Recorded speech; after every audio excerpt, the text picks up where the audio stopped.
નમસ્કાર, હું છું એન્કર અર્પિતા પટેલ. આપ જોઈ રહ્યા છો news snap channel. News snap ચેનલમાં દર્શક મિત્રો આપનું હાર્દિક સ્વાગત છે. દરરોજ નવીન સમાચાર જોવા માટે સતત અમારી સાથે જોડાયેલા રહો.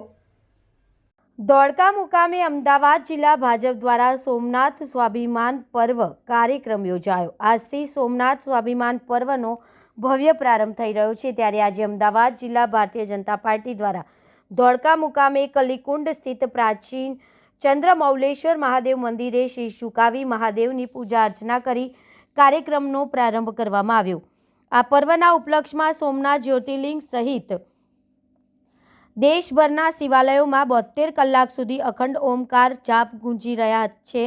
આ દિવ્ય ચેતનાનો હિસ્સો બની ચંદ્રમૌલેશ્વર મહાદેવ મંદિરે અખંડ શિવધૂનમાં સહભાગી થવાનો અનેરો અવસર મળ્યો છે. આ પ્રસંગે પ્રદેશ ઉપાધ્યક્ષ શ્રી ભરતભાઈ પંડ્યા, અમદાવાદ જિલ્લા ભાજપ પ્રમુખ શ્રી શૈલેષભાઈ દાવડા, ધારાસભ્ય કિરીટસિંહ ડાભી, માધુભાઈ ઠાકોર, જિલ્લા મહામંત્રી નવદીપસિંહ ડોંડિયા, ભરતભાઈ મેર, મહેન્દ્રસિંહ મંડોરા, ભાજપ પ્રમુખ સુનિલભાઈ પટેલ, તાલુકા પ્રમુખ વિષ્ણુભાઈ પરમાર, પ્રમુખ ચેતનસિંહ ગોહિલ, સંગઠનના હોદ્દેદાર, નગરપાલિકા પ્રમુખ અશોકભાઈ મકવાણા, મહિલા મોરચાની બહેનો, પાર્ટીના હોદ્દેદાર તથા કાર્યકર્તાઓ, ભજન મંડળી અને ભાવિ ભક્તો ઉપસ્થિત રહ્યા હતા. જે કઈ શિવ ધ્વનિ જે બ્રહ્માંડમાં જશે એના પર રાષ્ટ્રને અસર કરશે. વિચાર કરો, અત્યારે સમગ્ર વિશ્વમાં 35 થી 40 દેશમાં યુદ્ધો ચાલી રહ્યા છે. 60 થી 70 દેશમાં આંતરિક યુદ્ધો ચાલે છે. આ જૈન જીત થી માંડીને બધું નીકળ્યું છે ને 60 અને કુલ 195 દેશ છે વિશ્વના, અને એમાં 35-40 દેશોમાં યુદ્ધ ચાલે છે. લાખો લોકો મરી ગયા. યુક્રેન કેટલા વર્ષથી રશિયા વચ્ચે યુદ્ધ ચાલે છે.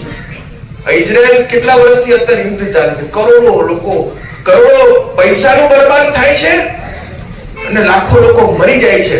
આ ભારત 140 કરોડમાં અખંડ ઊભું છે. આજે વિશ્વની સૌથી મોટી શક્તિ બની છે. માત્ર શસ્ત્રોથી વિશ્વગુરુ નથી થવાતું, એના માટે શક્તિ જોઈએ. આજે નરેન્દ્રભાઈ મોદી વિશ્વમાં એક નવી પ્રતિભા તરીકે, વિશ્વના પ્રથમ લીડર તરીકે અત્યારે માન્યતા મળી છે. એટલે અમેરિકા અંદર ડરે છે અને એટલા માટે આપણને હેરાન કરવાના પ્રયત્ન કરે છે. પણ જેની પાસે શિવ હોય એને કોણ હેરાન કરી શકે? અને એટલા માટે આ શિવ ફરીથી આજ સંસ્કૃતિનું એક આસ્થાનું કેન્દ્ર છે. સોમનાથ મંદિર શ્રદ્ધાનું કેન્દ્ર છે, શક્તિનું કેન્દ્ર છે, સનાતની ધર્મનું કેન્દ્ર છે. અને એ જ્યારે પ્રજ્વલિત થાય છે ત્યારે બ્રહ્માંડ એની બહુ મોટી તાકાત બને છે. અને તાકાતમાં એક અંશ તરીકે આપણે ધોળકાથી ચંદ્રમૌલી મહાદેવ મલેશ્વર મહાદેવમાં આપણે આ કાર્યક્રમ કરીએ છીએ. 1000 વર્ષ એ આક્રમણના શૃંખલાને પૂરા થાય છે.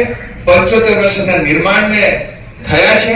અને એ વખતે ફરીથી આવું જનજાગરણ શિવસ્તુતિનું એક સ્મરણ કરીને જે લોકો સોમનાથ માટે પોતાનું સમર્પણ આપ્યું છે, બલિદાન આપ્યું છે, એને ફરીથી એ શક્તિને એને વંદન કરવાનો આ સમય છે.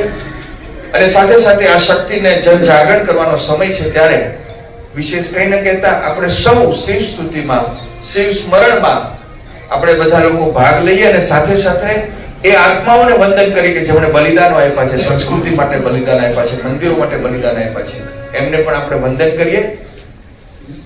મેં કહ્યું એમ કે શક્તિ, પુનર્નિર્માણની શક્તિ જ વધારે દિવ્ય અને ભવ્ય હોય છે. અને ફરીથી શક્તિને આપણે કંઈક ને કંઈક બળ મળે એના માટે સમગ્ર દેશમાં, ગુજરાતમાં 243 મંદિર અને તમામ 1000 મંદિરમાં પણ વધારે આ શિવસ્તુતિના સ્મરણ થવાના છે.